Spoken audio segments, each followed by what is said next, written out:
Mis hermanos, tomen su Biblia.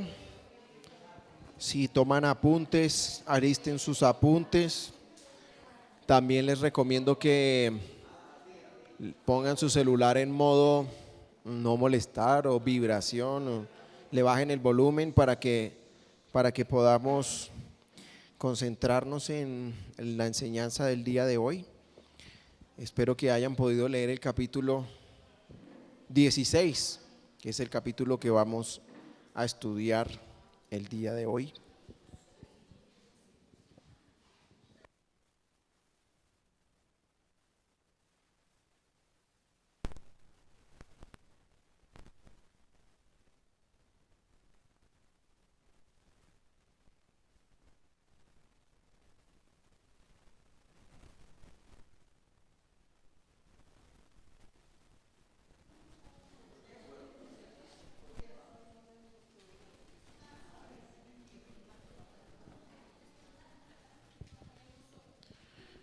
Y bueno, antes de empezar quisiera orar para poner en manos del Señor la enseñanza del día de hoy. Padre, te damos gracias por la oportunidad que nos das, Señor, de estudiar tu palabra. Te pedimos que sea tu Espíritu quien nos guíe y nos instruya, Señor, que nos permita entender las verdades que hay aquí y cómo ellas nos afectan en nuestra vida, Señor. Que sea tu Espíritu guiándonos en esta mañana. Amén. Y bueno, como les decía, el día de hoy vamos a estudiar acerca del capítulo 16 del libro de Génesis. Venimos estudiando este libro y este capítulo es continuación de la historia de Abraham, que viene desde el capítulo 12. Y aquí en esta historia hay drama, hay mucho drama. Hay una situación familiar que desencadena algo que para nosotros pudiera parecer como algo sencillo, pero realmente tiene unas consecuencias más allá de lo que aparentemente aquí podemos ver. Haciendo un contexto general o digamos básico de lo que ocurre aquí, en las culturas que habitaban allí en la región de Canaán, era una práctica común el concubinato. ¿Qué es el concubinato? Los patriarcas tenían varias mujeres, ¿no? Tenían una esposa, pero tenían también varias mujeres que eran sus concubinas. Y en algunas ocasiones, cuando la esposa, la oficial, digamos, no podía darle hijos por cualquiera que fuera el motivo, que fuera estéril, ella pues era común que se utilizara una sierva para que le diera hijos a el hombre y así pudiera tener una descendencia. Esos hijos se reconocían legalmente como de la pareja oficial, es decir, no eran los hijos de la sierva, sino que eran hijos de la señora, de la ama y de su esposo. Y entendiendo esto, eso era una práctica que era común, eso era algo normal que todos en ese momento hacían. Entonces, recordando el contexto en el que ellos se están ubicando, podemos pensar también que en este momento Abraham no tiene una ley, ¿sí? Vemos que la ley es entregada a Moisés y ellos digamos que a partir de ese momento se rigen por la ley, pero aquí no hay una ley escrita como tal. Entonces entender o decir qué es lo que es bueno y qué es lo que es malo es un poco más difícil, ¿no? Porque realmente lo que ellos están haciendo es básicamente haciendo lo que todo el mundo hace, comportándose de la manera en la que todo el mundo hace. Entonces, la primera parte, digamos, yo lo he dividido como por algunas secciones, y en la primera parte lo que vamos a ver, o la temática, es la trampa de la impaciencia, o las soluciones humanas. Y antes de entrar en el capítulo quisiera usar una ilustración que nos ayuda a entender un poco lo que ocurre aquí. Hay una variedad de bambú japonés que se llama bambú moso, y este bambú es muy particular. De hecho, todos los bambús se comportan de manera similar, pero este en especial tiene un periodo de crecimiento muy largo. Entonces, desde el momento en que el agricultor toma la semilla y la siembra y la riega todos los días, no ve absolutamente nada. Hay plantas que uno siembra y a los 3 días ya hay un brote.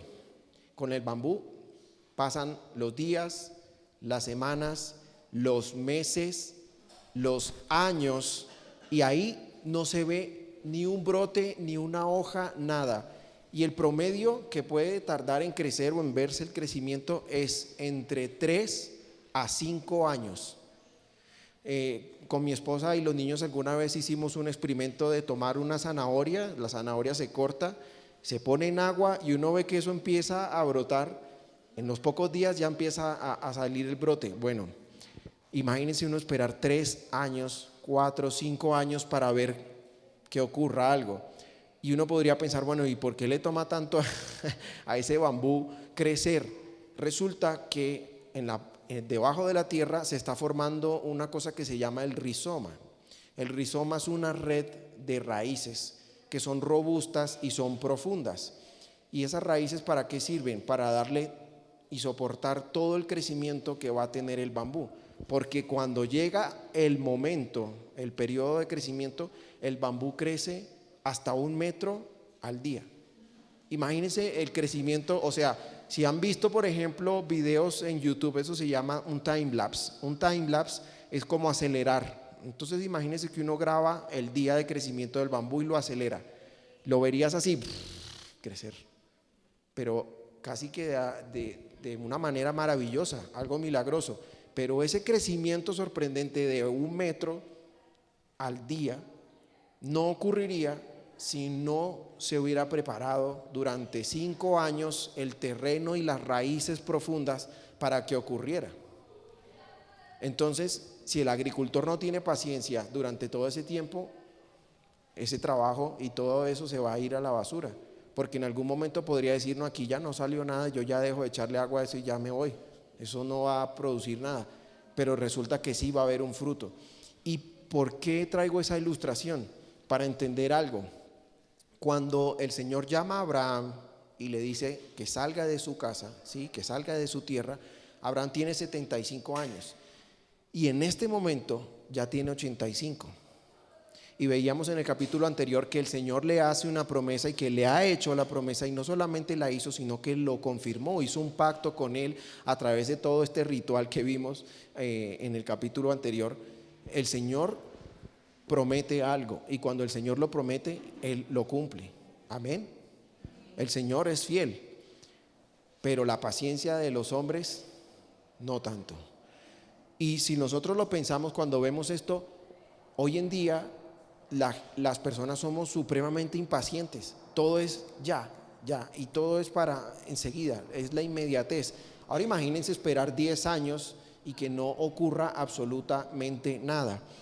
Y ante esa desesperación de que aparentemente el Señor no está haciendo nada y que el Señor se olvidó de la promesa que le hizo a Abraham, es cuando viene la solución humana y lo que ellos están acostumbrados dentro de la cultura. Dicen, no, pues el Señor se olvidó de ti, Abraham, la promesa ya no se cumplió.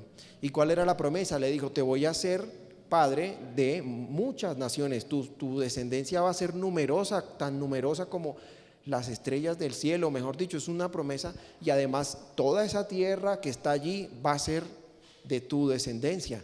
Pero la promesa tenía un requisito, necesitaban un heredero, y sin heredero la promesa no se va a cumplir, ¿sí o no? Si Abraham se muere y no hubo heredero, esa promesa no se va a cumplir. Entonces empieza la desesperación a crecer en el corazón de Sarai, la esposa de Abraham. ¿Y cuántas veces somos nosotros también así? Que estamos en unos periodos en los que tenemos angustia, tenemos ansiedad, tenemos aflicción, y en vez de acudir al Señor, ¿qué hacemos? Bueno, toca encontrar una solución, toca ver qué vamos a hacer. Versículo 1 dice, ahora bien, Sarai, la esposa de Abraham, no había podido darle hijos, pero tenía una sierva egipcia llamada Agar. Y esa expresión en otras versiones de la Biblia dice que el Señor le había cerrado el vientre o que la había hecho estéril.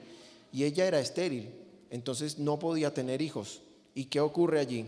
Entonces Sarai le dijo a Abraham, aquí está la solución del mundo. El Señor no me ha permitido tener hijos. Ve y acuéstate con mi sierva y quizá yo pueda tener hijos por medio de ella. Entonces cuando vemos esto ya entendemos, es lo que culturalmente todo el mundo hacía. Y ahora aquí podemos ver una comparación. Hay en la Biblia una historia. En Primera de Samuel está la historia de Ana, la esposa de Elcana. Ella era estéril también y no había podido tener hijos. Pero ¿cuál es la actitud de Ana ante esa situación? Orar, ayunar, clamar al Señor, ¿sí? Y en el momento en que el Señor lo decide, le da un hijo. ¿Y qué hace ella con el hijo? Lo consagra para el Señor, te lo entrego a ti para que sea a tu servicio. Entonces vemos la actitud de esta mujer que está en completa dependencia del Señor, ¿sí? Está sometida a Él.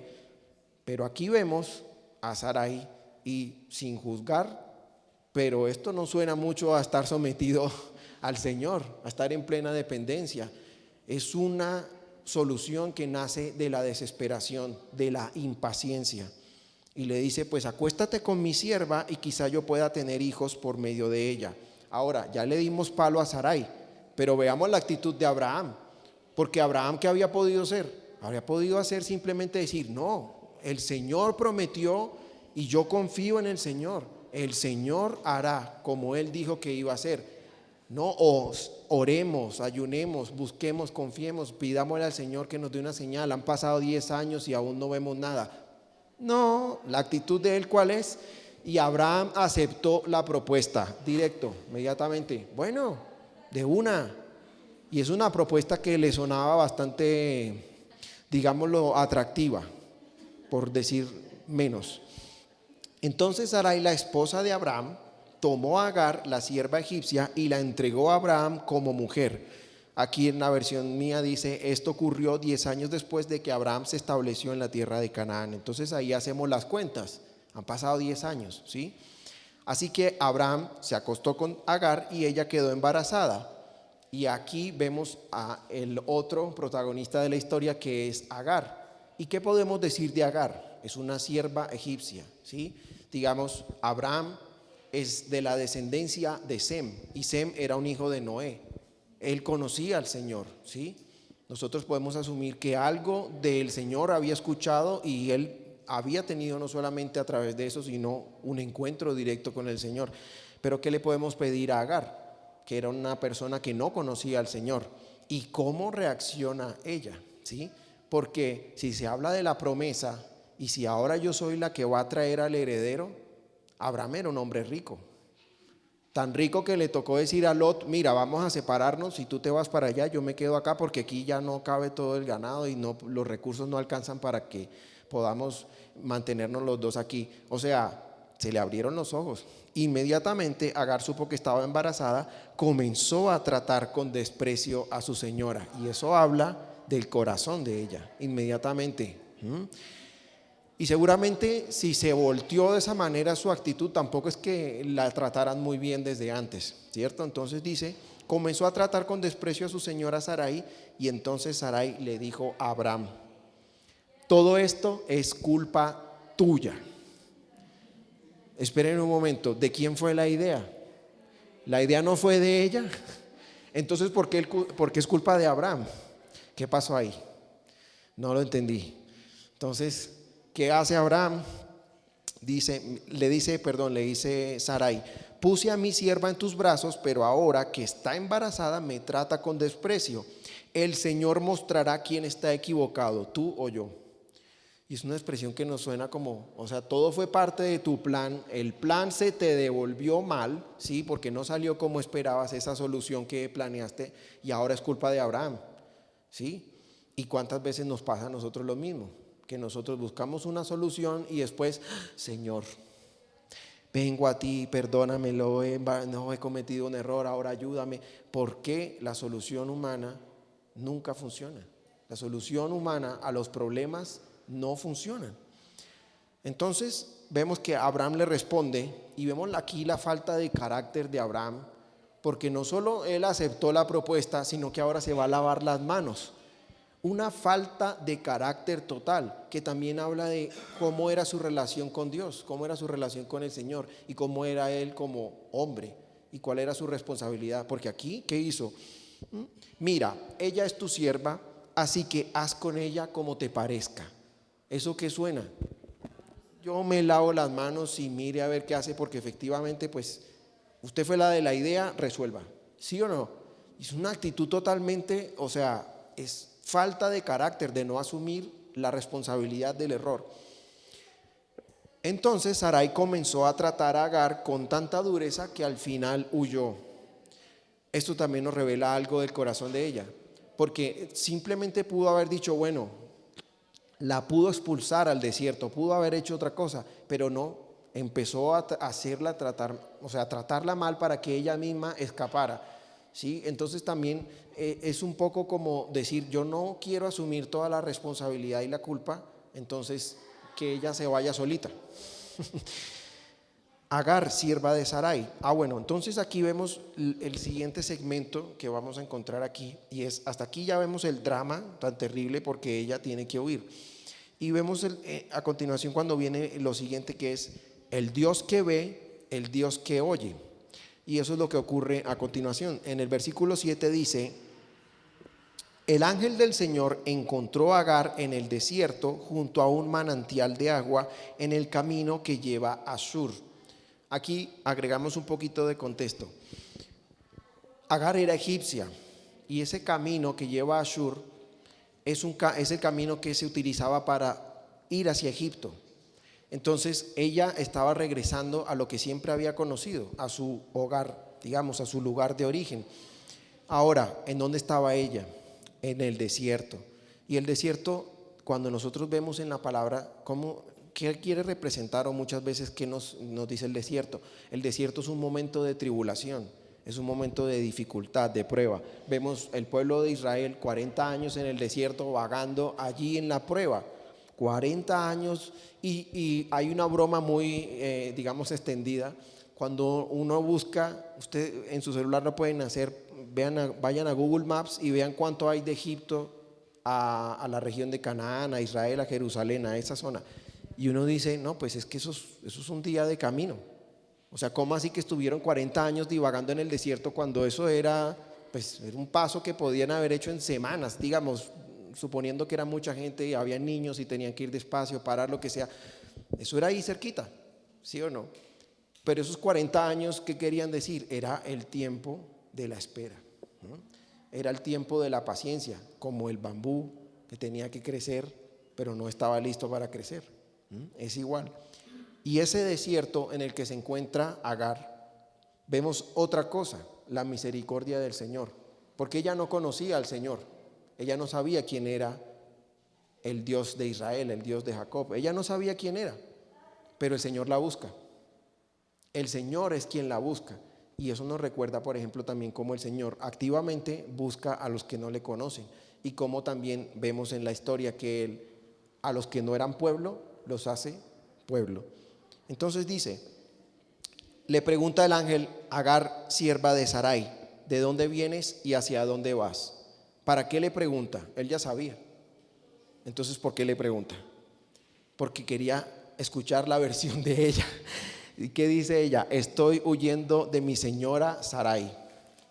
El ángel del Señor le dijo, regresa a tu señora y sométete a su autoridad. ¿Cómo creen que lo tomó?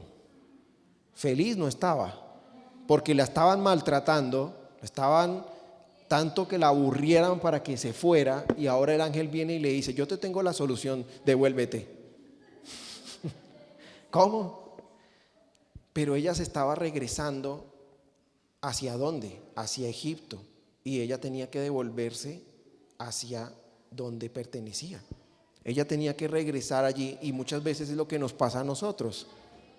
Hay una situación, una dificultad, estoy en el desierto y busco las soluciones del mundo y me alejo del Señor.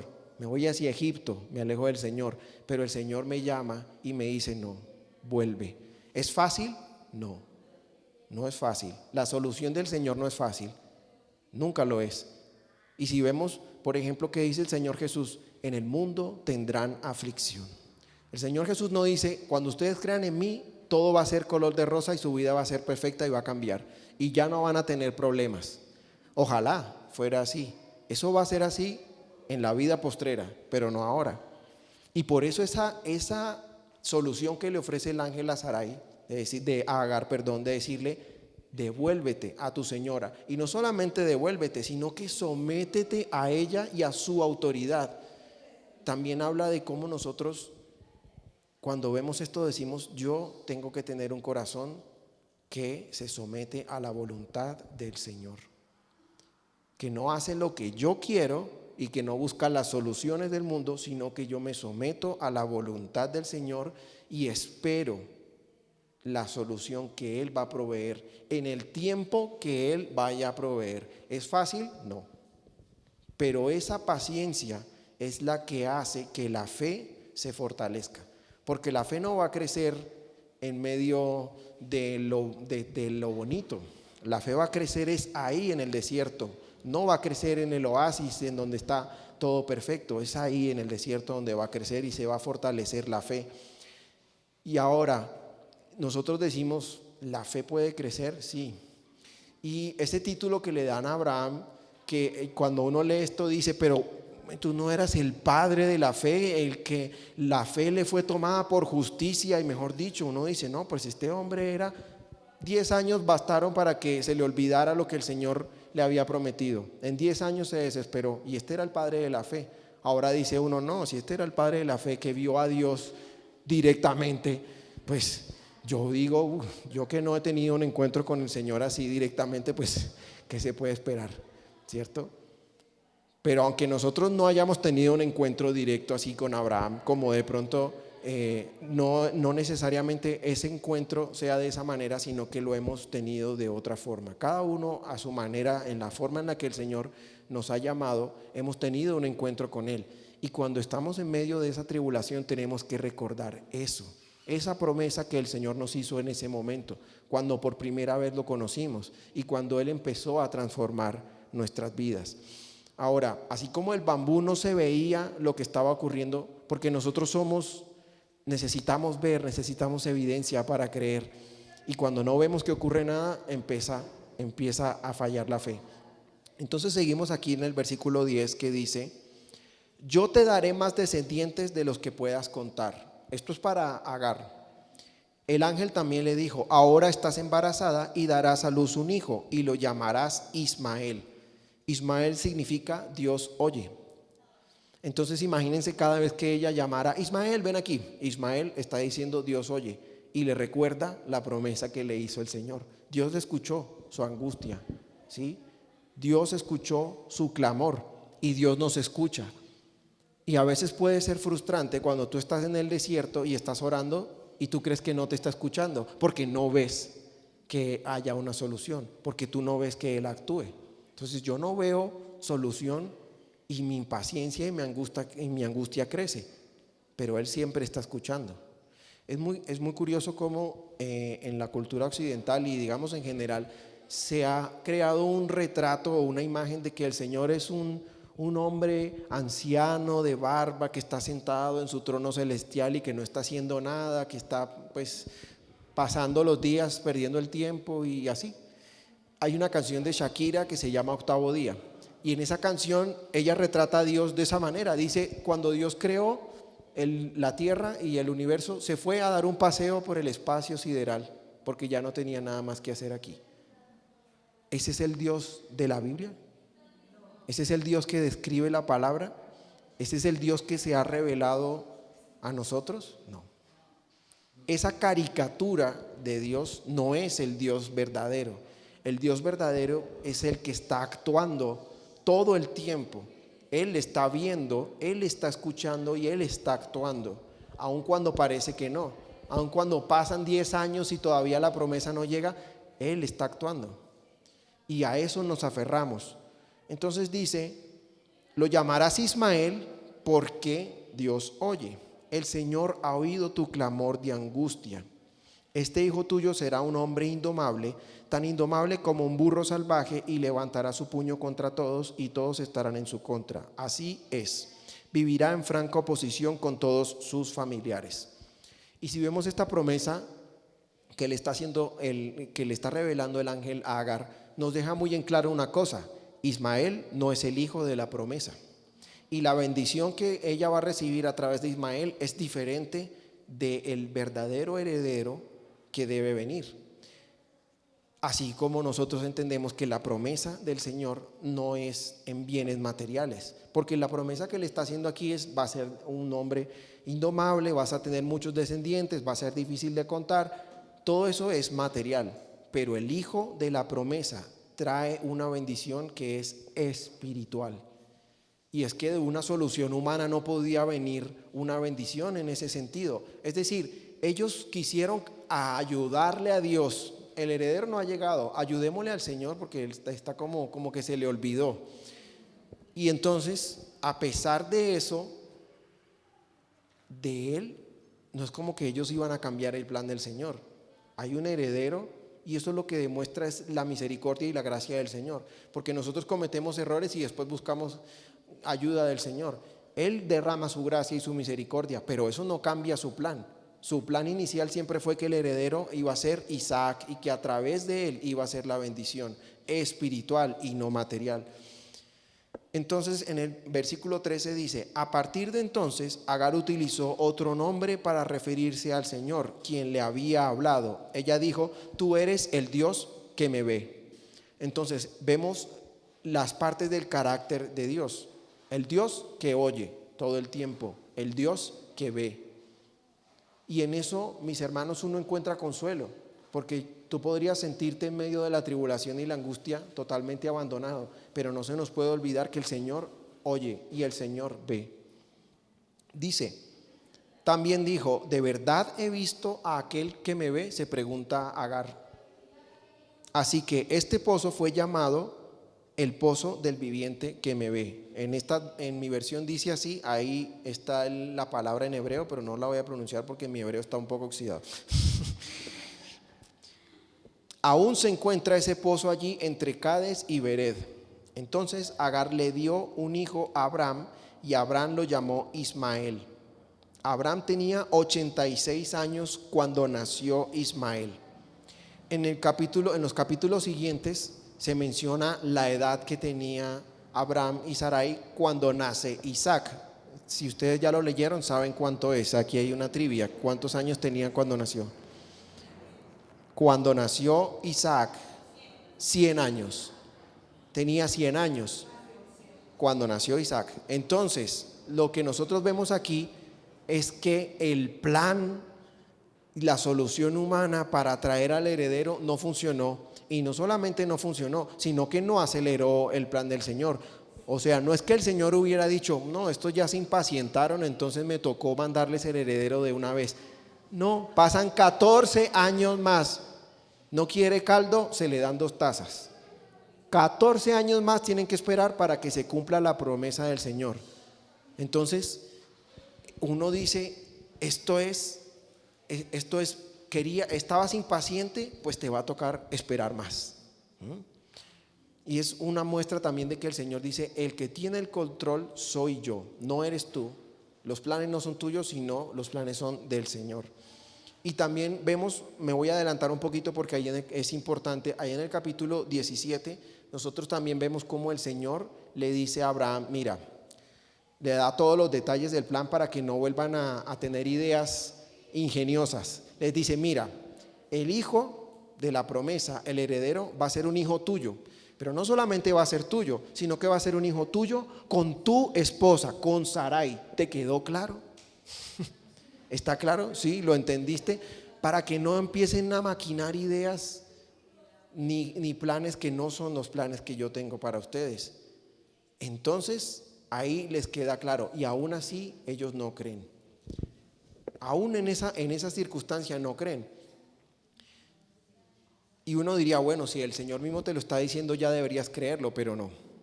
Más adelante vamos a ver que Sarai necesita todavía un poco más para poder comprender la promesa que viene. Y de esto, ¿qué nos queda para nosotros, digamos, cuando uno piensa: bueno, ¿qué hemos aprendido de esto? Habrían algunas ideas que podemos llevarnos del pasaje de hoy. El Señor tiene un plan. El Señor es soberano y Él va a hacer ese plan en el tiempo que es, y el tiempo de Él es perfecto. Y la solución que Él provee es perfecta y no es una solución que es imperfecta. Todos nosotros tenemos un problema, y es que todos tenemos el pecado. El pecado es un problema para todos y la solución que el Señor provee es una solución maravillosa. Dice Juan 16:13. Juan 11:25. Jesús dijo: yo soy la resurrección y la vida, y el que cree en mí, aunque esté muerto, vivirá. Y todo aquel que vive y cree en mí no morirá eternamente. ¿Crees esto? Le dijo: sí, Señor, yo he creído que tú eres el Cristo, el Hijo de Dios, que has venido al mundo. Esta es la promesa que hace el Señor para dar solución y resolver el problema definitivo del hombre y todo el problema que se ha generado desde la caída del mundo. Para restaurarlo es a través de su Hijo y es en el tiempo de Él. Entonces, como vemos aquí, el Señor no actúa de manera como humano, sino que su sabiduría y su forma de actuar es milagrosa. Tan milagrosa que para resolver este problema a Sarai, que ya no era una mujer en edad fértil, le da un hijo de manera milagrosa. Le concede un hijo.